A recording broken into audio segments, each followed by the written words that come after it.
Publicly आकर अपनी private लड़ाइयों को शो करना ठीक है मॉरली? आपको बहुत ज्यादा फेम मिल जाता है ना, तो आपको लगता है कि बस मैं ही परफेक्ट हूँ। एरोगेंट हो जाता है बंदा। हाँ, एरोगेंस आ जाती है, ईगो आ जाती है। खलीलुर रहमान से जब अहमद अली भट्ट ने पूछा हिरा खान अगर आपको माफ कर दे, वो कहते हैं वो कौन होती है मुझे माफ करने वाले, तुमने मुझसे कैसे सवाल कर लिया अहमद अली भट्ट? मेरे ख्याल से नुमान एजाज ने जो बात की थी ना मेंटली सिक की, दैट इज रॉन्ग। आप अगर किसी को मेंटली सिक बोलोगे तो आगे से ऐसा ही रिस्पॉन्स आएगा। इसके अलावा आपने एक और रिसेंट वीडियो देखी है जो इनकी बेटी की वायरल हो रही है, जो लोग कह रहे हैं कि इनकी बेटी है एलिजिडली। उस वीडियो को देख के लोग ये भी कह रहे हैं कि आप बाकी एक्ट्रेसेस पे कमेंट्स करने से पहले अपने घर में तो देख लो क्या हो रहा है। हाफिज अहमद के पॉडकास्ट में खलीलुर रहमान आए थे, तो उनसे पूछा गया कोई एक ऐसा एक्टर जिसको आप अपने प्ले में कभी कास्ट नहीं करेंगे, तो उन्होंने कहा सबा कमर। सबा कमर बहुत अच्छी है, खबरदार कुछ कहा यार, just because she is your favourite, she is your favourite, she is a good person, बस she is a good person. Khalilur Rahman Qamar साहब एक खुद पसंद इंसान है और सिर्फ खुद से मोहब्बत करते हैं। नुमान एजाज एंड खलीलुर रहमान के दरमियान फाइट हुई तो सेलिब्रिटीज और अवाम नुमान एजाज के हक में बोल पड़े। माहिन के नेशनल टेलीविजन पे एक लेजेंडरी एक्टर के बारे में ऐसे अल्फाज का इस्तेमाल करना मुनासिब था? मेरे ख्याल से नुमान एजाज ने जो बात की थी ना मेंटली सिक की, दैट इज रॉन्ग। आप अगर किसी को मेंटली सिक बोलोगे तो आगे से ऐसा ही रिस्पॉन्स आएगा। तो मेरे ख्याल से एक वैलिड रिस्पॉन्स है। अल्फाज सोच समझ के इस्तेमाल करने चाहिए, बट वैलिड रिस्पॉन्स है। और वो भी खलीलुर रहमान जैसे बंदे को जो इतना ब्लंट है, उसको कोई मतलब डर नहीं है किसी बात का रिस्पॉन्स करने में। कोई बात हो भी ना तो वो बना लेता है। हाँ, वो तो कुछ भी बोल देता है, वो तो कुछ भी बोल देता है। उससे आयशा जहांजेब मुकालमा जो शो है, हाँ, उसमें पूछा गया कि आपको किसी से नफरत है, तो खलीलुर रहमान ने कहा मुझे इस दुनिया में सिर्फ एक आदमी से नफरत है, वो है नुमान एजाज। और उसको मैंने अपने प्ले में घटिया आदमी का ही रोल दिया क्योंकि उसको नेचुरल परफॉर्मेंस करनी पड़ी, उसको ज्यादा मेहनत नहीं करनी पड़ी। और फिर लोगों ने इस पे जंप इन किया। एक एक्टर हैं फहद शेख, उन्होंने कहा कि we are lucky to have Nauman Ijaz in our industry. 2 टके की शोहरत हासिल करने के लिए लोग इस तरह की बातें करते हैं। खलीलुर रहमान के बारे में कहा। मगर आप ये भी तो देखो, खलील ने उसके बाद ये भी कहा था कि नुमान एक बहुत अच्छा एक्टर है, बट एक एक्टर अच्छा होने में और एक इंसान अच्छा होने में फ़र्क है। तो उसने उसकी एक्टिंग की तारीफ की थी, मगर उसने ये भी कहा था कि वो अच्छा इंसान नहीं। अब I don't know what has happened between the two. मगर ऐसा नहीं है कि नुमान एजाज ने कहा तो उसने रिस्पॉन्स में ये बात कर दी।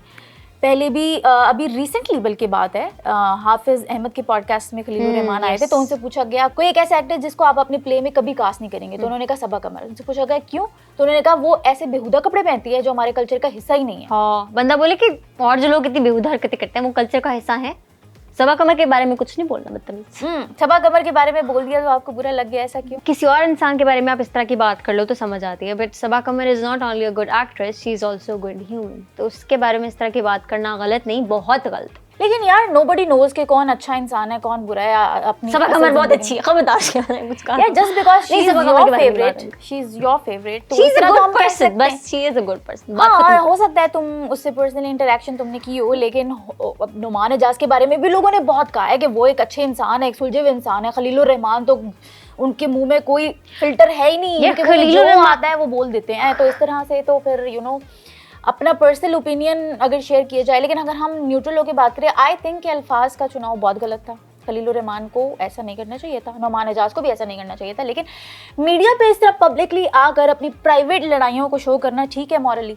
यार देखो, अक्सर होता है कि टीवी चैनल जो है ना, उनको पीआर चाहिए होती है, राइट? उनको एक फेम चाहिए होता है, तो वो ऐसे लोगों का इंतखाब करते हैं जो कि ऑलरेडी फेमस हो, जिनकी बात लोग सुने, जिनकी बात से कंट्रोवर्सी बने। यार तुमने बिल्कुल सही कहा। अभी तुमने देखा था रिसेंट फाइट हुई थी मुकालमा शो में, जिसमें साहिल अदीम इस्लामिक स्कॉलर और वो लड़की बैठे हुए थे, आपस में बात कर रहे थे। लड़ाई हुई, जो जाहिल पे तागूत पे था, वो एक अलग टॉपिक है, हम उस पर नहीं आते, हम पॉइंट पे आते हैं वापस कि लड़ाई उन दोनों के दरमियान हुई थी। लेकिन लोगों ने और कुछ यूट्यूब चैनल वालों ने खलीलुर रहमान का नाम इस्तेमाल करके यूट्यूब और कैप्शन में व्यूज हासिल किए। मतलब एक ब्रांड है, नाम है वो, कि अगर उसको हैशटैग भी या कैप्शन में इस्तेमाल कर लिए जाते हैं, लोगों के व्यूज आ जाते हैं।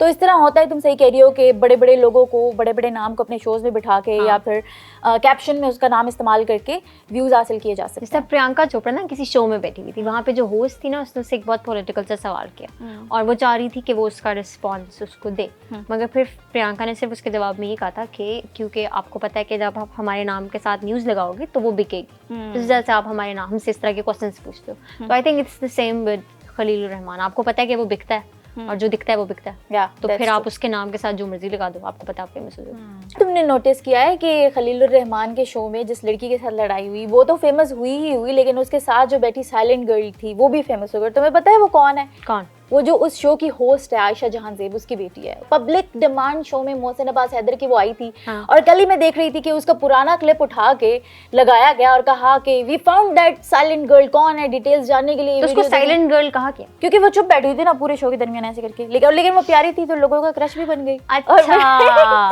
यू नो पाकिस्तानियों का एक ही मसला है, हाँ। उनको बस तुमने कल मैं क्या देख रही थी, कल मैं ना एक शो देख रही थी, उसमें एक ऑडियंस में बंदा बैठा होता है, वो ना किसी जो शो का होस्ट है ना उसके कैमरामैन से गिला करता है कि आप सिर्फ लड़कियों पे जूम इन करते हो, तो वो कहते हैं हम सिर्फ लड़कों का दिल रखने के लिए टीआरपी हासिल करने के लिए प्यारी प्यारी बच्चियां दिखाते हैं, नए नए क्रश बनते हैं। Coming back to the point, Khalilur Rahman ने माहिरा खान के बारे में भी इस तरह के अल्फाज का चुनाव किया था। ये बात है 2020 की, जब मारवी सरमत को लाइव खलीलुर रहमान ने कोई गाली शाली दी थी, फिर माहिरा खान ने आपस में बहस हुई थी, दोनों ने एक दूसरे को कहा था वैसे। I think that is misquoted. सिर्फ खलील ने नहीं कहा था, मारवी ने भी खलील को बहुत कुछ कहा था, बट क्योंकि हम लोग औरतों को बहुत ही मजलूम बना देते हैं तो हमने मारवी वाली साइड दिखाई नहीं थी। मारवी ने भी बहुत कुछ खलील को कहा था, उनके आपस में बहस हुई। तो जब उन दोनों के दरमियान लड़ाई हुई तो माहिरा खान ने एक ट्वीट की खलीलुर रहमान के खिलाफ कि मैं देख रही हूँ कि इस सिख आदमी ने इतनी बुरी बातें की, उसके बाद भी इसको प्रोजेक्ट पे प्रोजेक्ट मिल रहे हैं। तो खलीलुर रहमान ने उस ट्वीट को रीशेयर करते हुए कहा कि ये है उस औरत का ट्वीट, माहिरा खान का ट्वीट जिसके बारे में बात कर रहे हैं, कि मेरे साथ जो इंसिडेंट हुआ उसके अगले ही दिन इस औरत ने मेरे खिलाफ ट्वीट लगा दी, इसकी ये घटियापन और जो ज़बान है मुझे ये मरते दम तक नहीं भूलेगा। उसके बाद खलीलुर रहमान से जब अहमद अली भट्ट ने पूछा कि क्या आप माहिरा खान को माफ़ करेंगे, उन्होंने कहा मरते दम तक माफ़ नहीं करूँगा। फिर जब उन्होंने कहा कि माहिरा खान अगर आपको माफ कर दे, वो कहते हैं वो कौन होती है मुझे माफ करने वाले, तुमने मुझसे कैसे सवाल कर लिया अहमद अली भट्ट, वो भी मेरी दोस्ती जैसे कि तुम मेरे दोस्त हो, वो मुझे फोन कर सकती थी। मुझे बहुत अफसोस हुआ उसने ऐसे अल्फाज का इस्तेमाल किया। मैंने जो बात की थी उस टाइम लाइव टेलीविजन पे वो मेरे लिए बहुत ज्यादा सेक्रेट थी, और उसने उस बात पे ट्वीट की और घटिया अल्फाज इस्तेमाल किए, मुझे इस बात पे अफसोस हुआ। और फिर उसने कहा कि माहिरा खान को मैं अपने कभी किसी भी प्ले में कास्ट नहीं करूंगा, मुझे अफसोस होता है मैंने उसको सदके तुम्हारे में शानो का रोल दिया। एंड यू नो शानो कौन है? शानो उसकी महबूबा है जो उसको कभी मिली नहीं। और उसने अच्छा तुम देखो, उसने maybe he hates her so much because उसने उसको एक बहुत ही अपने दिल के करीब का रोल दिया, और वो उस रोल में कास्ट करने के बाद उसने एहसान फरामोशी की, तो इस वजह से maybe that's why he hates her lot more. तो इतना वैसे कोई सीरियस इशू नहीं है जितना बन हाँ वैसे बस है ही यार, यू नो रेटिंग हासिल करने के लोग बातें कर रहे होते हैं। खैर फिर रेशम ने ये बात की, जो एक्टर है पाकिस्तानी रेशम, उन्होंने कहा ये कौन होता है माहिरा खान को कास्ट करने ना करने वाला, हमारे प्रोड्यूसर या डायरेक्टर ये फैसला करते हैं। लेकिन यू नो वेरी वेल जिस फिल्म या ड्रामा में खलील रहमान होते हैं उसमें कास्ट वही चुनते हैं, तो वो बहुत देखभाल के। खलीलुर रहमान हो सकता है ओपिनियनेटेड हो सकता है, और वो अल्फाज भी मोस्टली गलत ही इस्तेमाल करता है, मगर उसको स्टोरी लिखनी आती है। क्या देखो, these are two different things ना। आपका टैलेंट होना, टैलेंटेड होना, आपका किसी एक चीज़ में महारत हासिल करना, और आपका ओपिनियन होना, दोनों सेपरेट चीज़ें हो सकती हैं। It's very normal. लेकिन माने जाज ने भी ना देखो, अब कल ही ट्वीट की थी कि डिसएग्रीमेंट और डिसरिस्पेक्ट में एक फ़र्क होता है, जो कि खलीलुर रहमान साहब को नहीं पता। नुमान को भी बंदा समझाया ना, आप कैसे किसी पब्लिक टीवी पे जाके इतने बड़े बंदे को बोल सकते हो कि उसको मेंटली सिक है, उसको मेंटल प्रॉब्लम्स हैं। दिस इज रॉन्ग, ये डिसरिस्पेक्ट। वैसे ये तो बहुत गलत है, और उन्होंने ये भी कहा था कि उनको बहुत से कॉम्प्लेक्सेस है, जिस पे होस्ट ने कहा कि ना उनके पास हुस्न है ना पैसा है, तो बंदे को समझ आए ना। अच्छा बाय द वे, नुमान को सिर्फ नहीं उस होस्ट के भी अगेंस्ट बोलना चाहिए था, वो भी इसने आगे से बोला था हाँ आई एग्री वो भी तो बोल रही थी। अच्छा चलो, ये तो हमारी आपस की डिस्कशन हो रही है, लोग इसके बारे में क्या बात कर रहे हैं, इस फाइट के बारे में, उस पर भी थोड़ा देख लेते हैं। कुछ कॉमेंट्स पढ़ लेते हैं। गजाला अशफाक कहती हैं, ठीक कहा, सच में वो जहनी बीमार है, हीरो बनने की कोशिश करता है। खलीलुर रहमान तो ये उसका अपना ओपिनियन है ना, राइट, बट उसने इजी फील किया कि वो पब्लिक में जाके किसी की भी कमेंट सेक्शन में जाके ये बोल दे।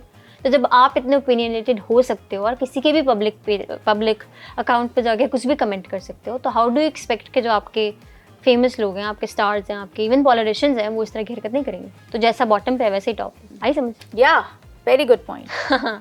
Okay, next comment is, Raja कहते हैं, Khalil think that he is the only complete person, this is the problem with him. But I think it comes with fame और इट कम्स विद टैलेंट। जब आपको बहुत ज़्यादा फेम मिल जाता है ना, तो आपको लगता है कि बस मैं ही परफेक्ट हूँ। एरोगेंट हो जाता है बंदा। हाँ, एरोगेंस आ जाती है, ईगो आ जाती है। ऐसा होता है कि एक गरीब से बंदे को ज़्यादा सारा पैसे दे एकदम से, तो वो फूले नहीं समाता। दिगर का रजा हुआ, उसको कहते हैं ना, दिगर का रजा हुआ, नया नया पैसा मिलता है, उसको समझ नहीं आती पैसा कहाँ लगाऊं, क्या करूँ, तो फ्लेक्सेस मारता है, मेरे पास तो ये है, मेरे पास तो है ना। साइको एक यूजर का नाम है, देखते हैं साइको ने क्या कमेंट किया है।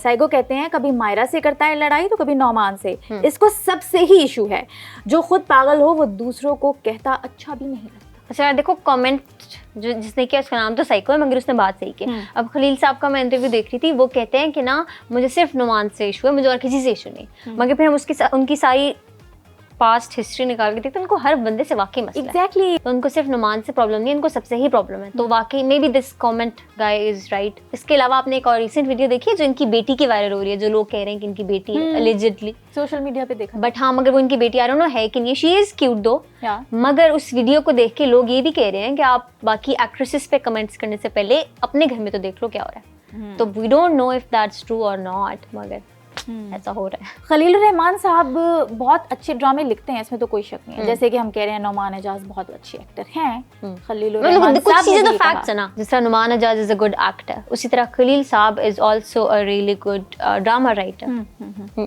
फैक्ट है, तो इस पे तो कोई सवाल उठ ही नहीं सकता कि वो एक अच्छे राइटर हैं, वो एक अच्छे एक्टर हैं। बट हम बात उनकी काम पे नहीं कर रहे हैं। काम तो वो बहुत अच्छा करते हैं, लोग पसंद भी करते हैं, ठीक है। लोग कहते हैं कि कुछ लोग उनके साइड पे तो कुछ लोग उनके साइड पे वो कहते हैं कि खलील साहब बहुत अच्छा लिखते हैं, आप कैसे बोल सकते हैं, और नौमान एजाज बहुत अच्छे एक्टर हैं, आप कैसे बोल सकते हैं। भाई क्यों नहीं बोल सकते, हम बात तो उनके काम पे कर ही नहीं रहे हैं। हम बात ये कर रहे हैं कि जो अल्फाज उन्होंने इस्तेमाल किए एक दूसरे के खिलाफ दोनों पार्टीज ने, वो गलत थे। इस तरह का कल्चर बना लेना हमारे दरमियान के, हमारे एक्टर्स भी बहुत नॉर्मल इस चीज़ को लेते हैं। जिस तरह हमारे पॉलिटिकल पार्टीज स्पीचेस करते हैं, उसमें गालियां होती हैं, उसमें सब कुछ होता है, तो हमारी यूथ पे एक इम्पैक्ट जाता है, which I personally believe is wrong. कि इस तरह के अल्फाज नहीं इस्तेमाल करने। इख्तिलाफ आप रखो, 100 रखो, डिसएग्रीमेंट करो, आप क्रिटिसाइज भी करो, लेकिन पॉजिटिव क्रिटिसिज्म होनी चाहिए। एक इंसान के अल्फाज उसके दिल की अक्कासी करते हैं। चलो खैर, ये तो थी हमारी ओपिनियंस। लोग क्या कहते हैं, उनका क्या ओपिनियन है इस फाइट पे, हमें कमेंट्स में ज़रूर बताइएगा। उम्मीद है आज की वीडियो पसंद आई होगी। आपसे मुलाकात होगी नेक्स्ट वीडियो में। अपना ख्याल रखिएगा। अल्लाह हाफ़िज़।